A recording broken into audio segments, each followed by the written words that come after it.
Ja, hallo, herzlich willkommen zu diesem neuen Tutorial hier. Direkt am selben Tag noch eins. Ich möchte hier was konstruieren, was ich wirklich brauche. Und zwar, ich habe solche Streuer, Gewürzstreuer, da habe ich mehrere von, habe ich auch größere von, aber hier geht es um die kleinen. Die sehen so ungefähr aus wie das hier. Und hier kosten halt die 6 Stück hier, ich glaube 14 Euro. Und die haben an der Seite hier so ein Sichtfenster. Das haben meine nicht. Dafür waren die aber auch deutlich günstiger. Ich glaube 50 Cent das Stück haben die gekostet. Vielleicht auch 1 Euro bin ich. Ich meine aber, es wäre weniger als 1 Euro gewesen, der Streuer. Und dann dafür möchte ich einen Deckel konstruieren. Und zwar hier oben. Das dreht man ja so. Dann hat man hier die verschiedenen Streugrößen.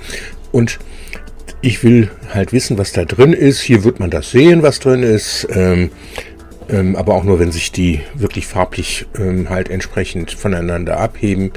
Und ich mache hier oben, möchte ich so einen Deckel drauf konstruieren, den man da drauf setzt. Oben soll der Deckel dann einen Buchstaben haben, an dem man halt erkennt, was drin ist. Salz und Zwiebelpulver zum Beispiel. Kann man natürlich noch andere Curry oder was man auch immer da reinsetzen möchte. So, ich habe ein Messgerät hier, das ist so eine Schieblehre, die habe ich seit vielen Jahren und die nutze ich jetzt, um das auszumessen. Also dieser Deckel, der hat einen Durchmesser von 38,9 mm ungefähr. Das heißt, das Innen mache ich das 39, sagen wir mal ruhig 40 mm. Der muss ja nicht Presspassung da drauf sein, der braucht nur oben drauf liegen. Das Ding wird ja nicht bewegt, nur getragen mit diesem Deckel. So, dann kriegt der Deckel eine gewisse Höhe. Und zwar, das messen wir auch mal gerade. Der muss also hier 6,4 mm muss das Loch in dem Deckel sein. Also wir fangen an.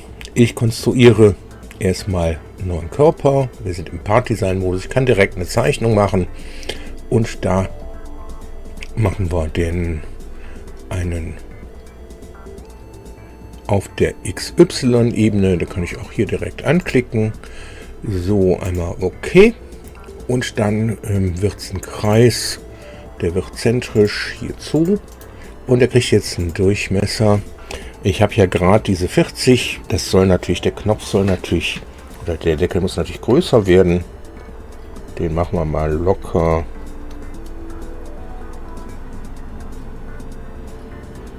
44 ruhig im Durchmesser, oder 43 reichen auch. Machen wir 43. Das heißt, ich bemaße diesen Deckel hier mit dem Durchmesser, und zwar 43 mm. So, dann kriegt er halt die Höhe von 6,5 oder sowas. So ganz so groß muss er auch nicht werden. Da reichen im Prinzip fürs Loch 4 mm. Machen wir mal 5 fürs Loch. Da kommt da oben aber noch einiges an Material drauf, weil ich ja diesen Text da drauf setzen möchte. Oh, 8 mm kann der hoch werden. So, das heißt, ich schließe das Ganze hier und mache hieraus eine Aufpolsterung von, das machen wir ganz locker, erstmal 10. Komm. Kann ruhig ein bisschen dicker werden. Dann kommt hier unten die Öffnung rein. Das heißt, da machen wir eine neue Zeichnung. Nochmal so ein Kreis. Der wird jetzt genau Durchmesser 40. Da können wir aber ruhig 39,8 machen. So. Und schließen das Ganze. Und den fräse ich jetzt da rein. Hier mit der Aufpolsterung. Und ich glaube, die 5 wären gar nicht so falsch.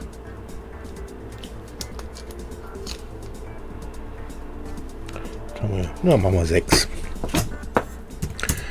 mm. So wird er rein. Dieser Streuer, der hat in der Mitte hier eine Niete sitzen, um die sich dieser Deckel dreht. Das heißt, wir machen hier noch eine Zeichnung rein und das wird wieder ein Kreis. So, da muss man jetzt gucken, wie groß soll der werden.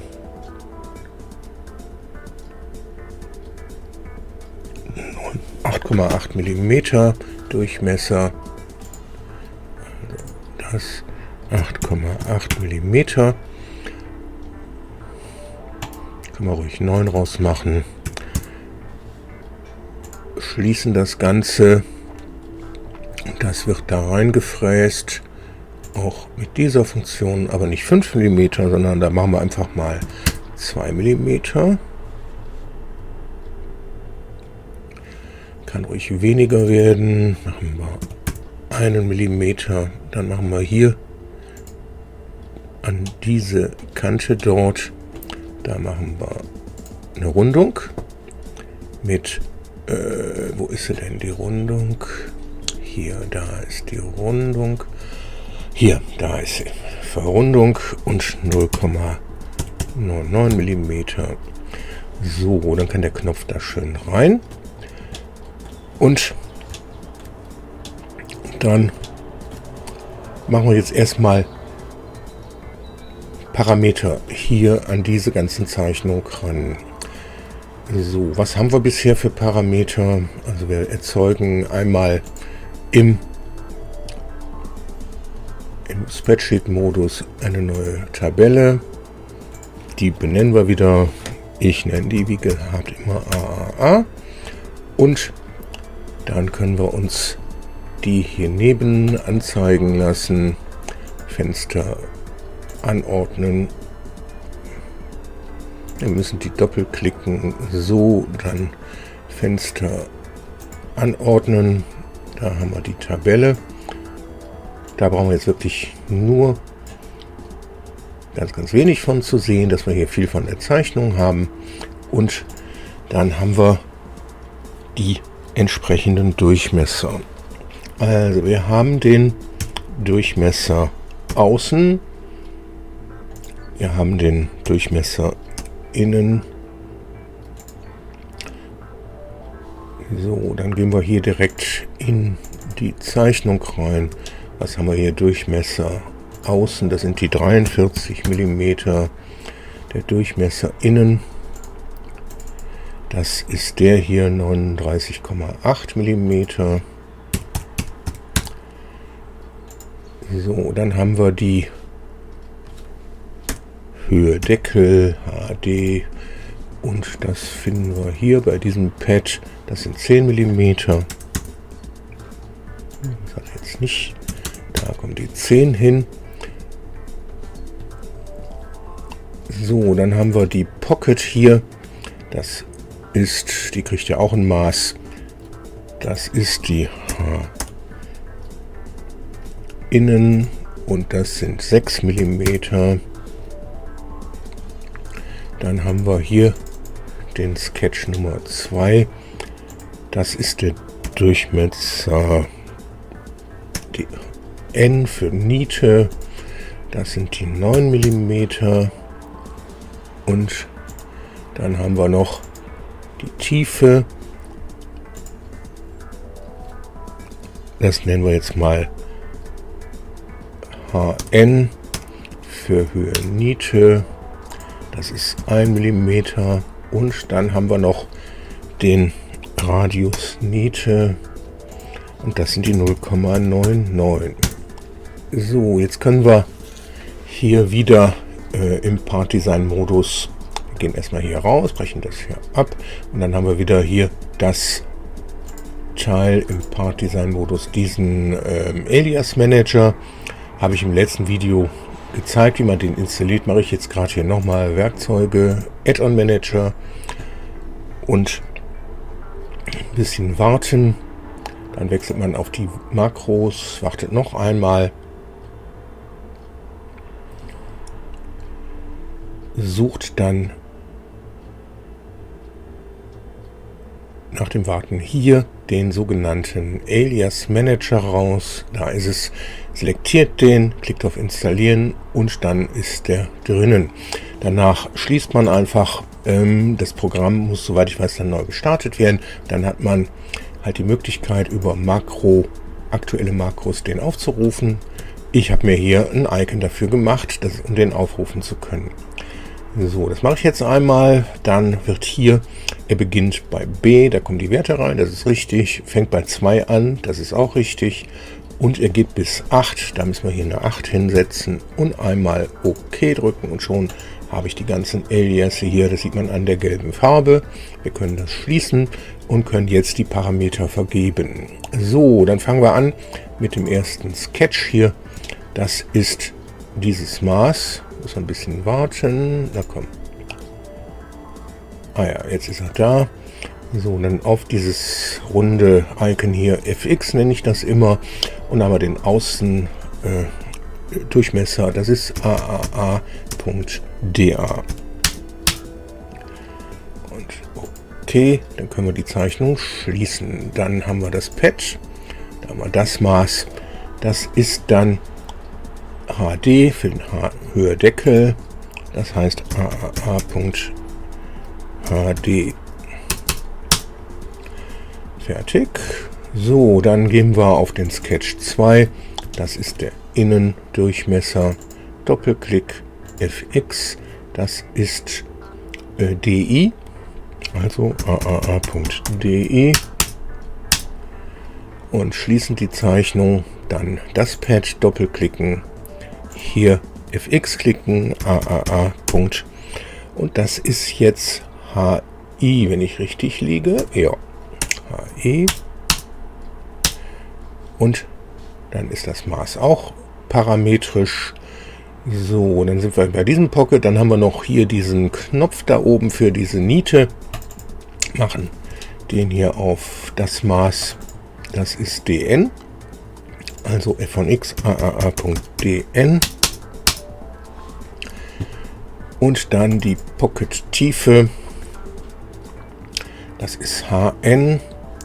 Das heißt hier auch fx klicken, AAA.hn. Und dann haben wir noch den Radius hier. Das heißt hier hinklicken. Und da sieht man, den kann man nicht parametrisch machen. Okay, dann lassen wir den so, wie er ist. Das wusste ich nicht, dass Radien nicht parametrisch gehen. Muss ich mal gucken, vielleicht geht das ja doch. Doch, hier geht's. Alles klar, da geht's doch. So, dann tippen wir AAA. Das war RN. Radius Niete. Und okay. So. Deckel soweit fertig. Jetzt soll noch der Text hier oben drauf. Den Text, das mache ich nicht parametrisch, sondern vielleicht können wir es sogar parametrisch in das Parametrische reinmachen. Muss man mal schauen. Einen solchen Text, den macht man nicht im Part-Design-Modus, sondern im Draft-Modus und setzt ihn dann hinterher da rein. Das heißt, ich erzeuge aus dem Body hier erstmal einen Körper durch Part und dann Formteil, Create a Copy und Form aufbereiten. Alternativ kann man sich sowas eben auch hier als Icon hinsetzen und dann braucht man da nur einmal hinzuklicken. So, jetzt habe ich hier, das ist unsichtbar geworden, jetzt habe ich hier einen 3D-Körper und da selektiere ich hier oben das und drücke hier auf Draft. Dann rödelt er ein bisschen und jetzt hat er hier die Zeichnung, seine Ebene aber auf den Boden gesetzt. Da müssen wir schauen, ob wir das nicht verschieben können. Da klickt man, ich glaube, hier einmal hin und dann wechselt er das und jetzt haben wir das wirklich hier oben drauf liegen. Das heißt, ich kann jetzt hier einen Text definieren. Das geht über dieses Icon hier.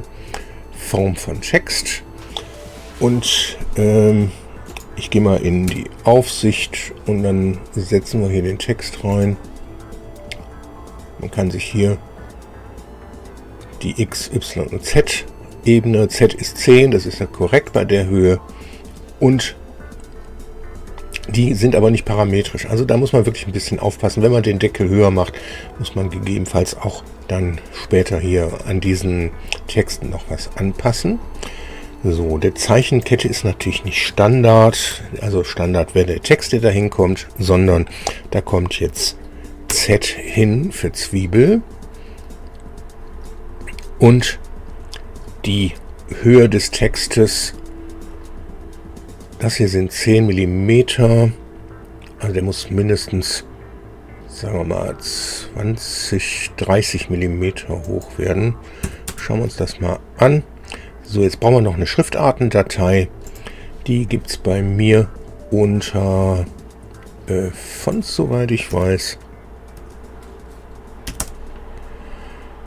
Fonts, ganz genau. Und dann nehmen wir hier Arial TTF und öffnen das Ganze. So, tippen wir mal OK. Und da ist der Buchstabe Z. Jetzt kann ich den nehmen, kann den transformieren und kann den hier so reinbewegen, wie ich ihn haben möchte. So zum Beispiel. Und wenn das so, da ist der Buchstabe Z.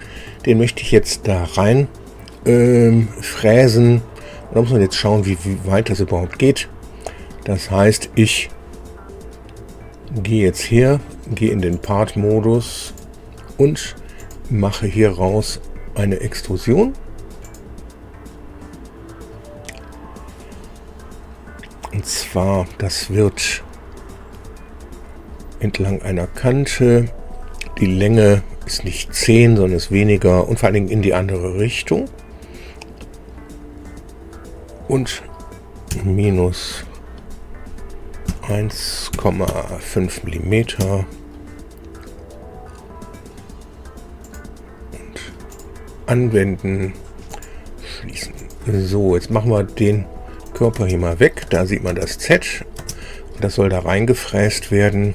Das heißt, wir machen hier raus auch so einen Körper. Hier habe ich mir auch das Symbol hingelegt für Form aufbereiten. Jetzt können wir den Körper selektieren, den selektieren. Ich mache aber hiervon noch eine Kopie. Ich will ja hinterher noch andere Buchstaben da reinmachen. Das Extrud, das nennen wir jetzt Zwiebel. Und das ist der Körper. Und dann machen wir davon eine Differenz. Das ist diese Funktion hier. Und dann haben wir da das Z so schön da rausgeschnitten.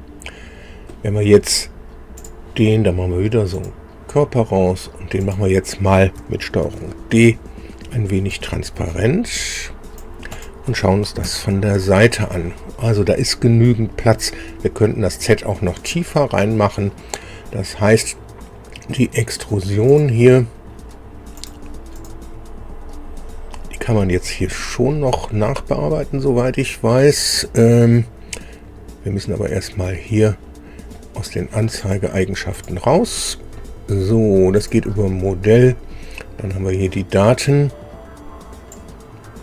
Dann sieht man hier minus 1,5. Da machen wir minus 2,5. Und dann wird das nachgearbeitet. Ja, das sollte, der Deckel muss nichts aushalten. So tief können wir das Z machen, weil das wird auf den Kopf gedruckt. Und ob das hier dann so gut mit den 2,5 mm da rauskommt, weiß man nicht. Also ruhig ein bisschen tiefer reinfräsen. Und dann haben wir den Deckel soweit fertig. Den Deckel können wir jetzt hier umbenennen. Das ist Deckel Zwiebel.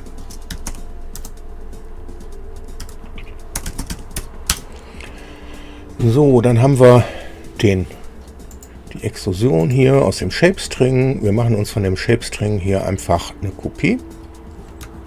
Steuerung C, Steuerung V. Da haben wir den. Und da können wir jetzt auch hier in den Parametern den Buchstaben umändern auf S. Und dann machen wir wieder eine Extrusion Wie viel hatte ich da genommen? 2,5. Wir machen also hier im Part-Modus die Extrusion. Und zwar minus 2,5. Dann haben wir den Körper hier. Davon machen wir wieder die Kopie. Den Zwiebeldeckel können wir erstmal rauslöschen. Wir haben die Extrusion, wir haben den Körper hiervon, eine Kopie und der. Das wird eine Differenz.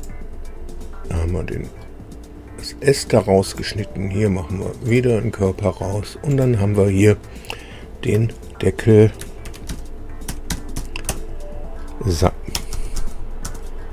Deckelstrich Salz. So, sofern man jetzt nichts abändert an der Höhe des Deckels, kann man sogar die Parametrik nutzen. Das heißt, der Außendurchmesser ist ja hier 43 mm, den machen wir jetzt einfach mal 45 mm. Dann wird das hier wirklich außen größer, es bleibt alles so. So, der Innendurchmesser 39,8, da machen wir jetzt die 40 raus. Das klappt auch. Wir können auch die 35 daraus machen. Also 39,8. So, da ist wirklich alles frei. Da machen wir wieder die 43 raus. 44 gefällt mir mehr. Und auch die Maße hier. Das heißt, das ist die Höhe des Deckels. Die sollte man jetzt nicht anpassen, weil diese Cuts hier, diese Körper mit dem Text, die sind für 10 jetzt eingerichtet. Ich denke nicht, dass die mitgehen. Können wir ausprobieren. Das heißt, ich mache jetzt den Deckel einfach mal 12 hoch. Und da sieht man, dann ist das weg. Machen wir den 11 hoch. Machen wir den 10. Ja, das muss schon auf den 10 verbleiben. 10,1. Und dann ist der Deckel nämlich höher, als das Teil reinschneidet. Das klappt nicht. Das heißt, machen wir den niedriger, 8 zum Beispiel, dann bleibt das zwar der Text, aber der wird dann nur noch dieses Stück da reingeschnitten. Also das kann man parametrisch nicht so einfach ändern. Da müsste man, um das halt dann zu machen, müsste man diese Schnitte für die Buchstaben nachträglich verschieben, weil es eben nicht im Part-Design-Modus geht mit dem Text, sondern leider nur im Draft-Modus und da kann ich die Parametrik nicht übernehmen. Wenigstens weiß ich da keine Lösung für. Aber wir haben jetzt hier die 2 Deckel. Machen wir noch ein P. Das heißt, ich gehe wieder her, Shape String, Steuerung C, Steuerung V. Da haben wir den Text. Den Deckel machen wir unsichtbar. Ich mache hiervon eine Kopie. Das ist der Deckel ohne halt den Text raus. Den Shape String hier, den ändern wir das hier auf P für Pfeffer. Und wir machen davon eine Extrusion. Da wieder auch minus 2,5. Und die haben wir hier. Daraus machen wir einen Körper. Wir haben den. Wir haben den. Und daraus machen wir wieder die Differenz. Also aus dem Körper die Extrusion und abziehen. Das P ist rausgefräst. Und dann machen wir daraus wieder den neuen Körper. Und das ist jetzt Deckel Pfeffer. So, dann machen wir uns hier wieder eine Kopie aus dem String, eine Kopie.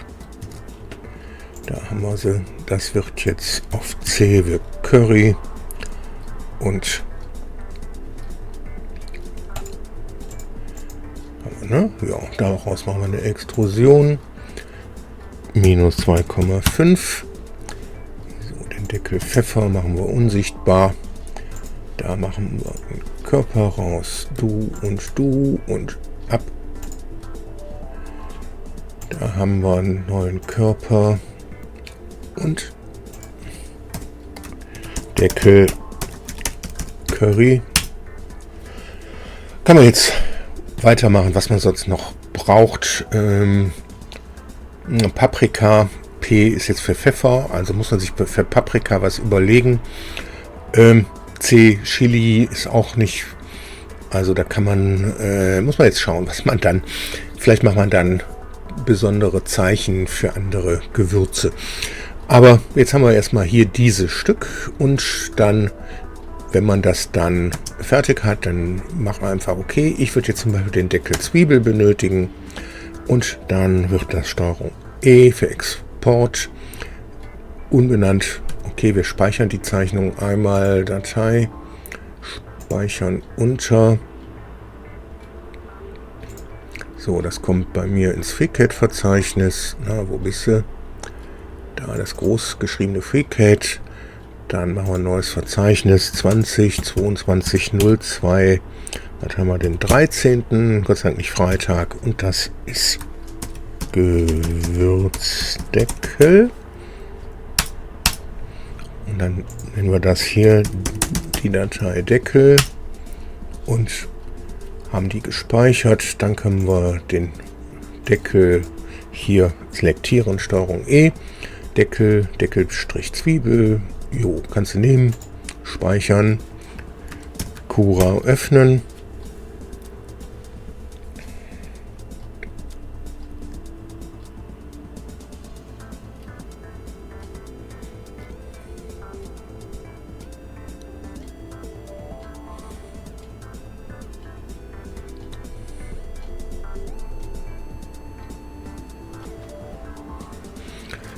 So, wir öffnen die Datei dazu. Das heißt, hier ein bisschen warten. Jetzt hat er alles dargestellt. FreeCAD. Dann haben wir hier den Gewürzdeckel. Deckel Zwiebel. So, der wird jetzt einmal gedreht. Und zwar so, dass er auf dem Kopf liegt. Schauen wir uns das so an. So sieht das aus. Dann wird das Ganze gesliced und können wir uns in der Vorschau anschauen. Okay, mit einem Raft muss das nicht gedruckt werden. Das heißt, hier bei Druckplattenhaftung wird das nur ein Skirt. Nochmal neu. Das Ding haftet gut genug. Ich kann hier von unten gucken, da ist das Z. Und dann können wir das jetzt einfach drucken. Braucht 20 Minuten, nicht ganz. Ich habe Cura auch so angepasst, dass es relativ genau rechnet. Das wird schon ziemlich gut hinkommen. Normalerweise drucke ich auf meinem 3D-Drucker nichts, was ich irgendwie mit Lebensmitteln in Verbindung bringe. Bei diesem Gewürzstreuer mit den kleinen Öffnungen, die einfach nur mit dem Deckel hier abgedeckt werden, mache ich da eine Ausnahme. Weil ich bin der Meinung, dass das, was durch so eine Kupfer- oder Messung-Druckdüse kommt, nicht lebensmitteltauglich ist. Es gibt Leute, die drucken sich Schnapsgläser etc. Selbst schuld, wenn sie hinterher dann da eventuell was aufnehmen, was nicht in den Körper sollte. Hier habe ich damit aber keine Probleme. So sehe ich das wenigstens. So, das war's zu diesem Video. Wie gesagt, wenn euch solche Videos wie das hier gefallen, so lasst auch gerne ein Abonnement da. Einen Klick auf die Glocke. Ihr werdet über neue Videos informiert. Und einen Klick auf den Daumen nach oben. Dann bekommt ihr halt Videos dieser Art mehr angezeigt im Startschirm oder beim normalen YouTube-Start. Und damit danke fürs Zuschauen und viel Spaß beim FreeCADen und beim 3D-Drucken. Tschüss!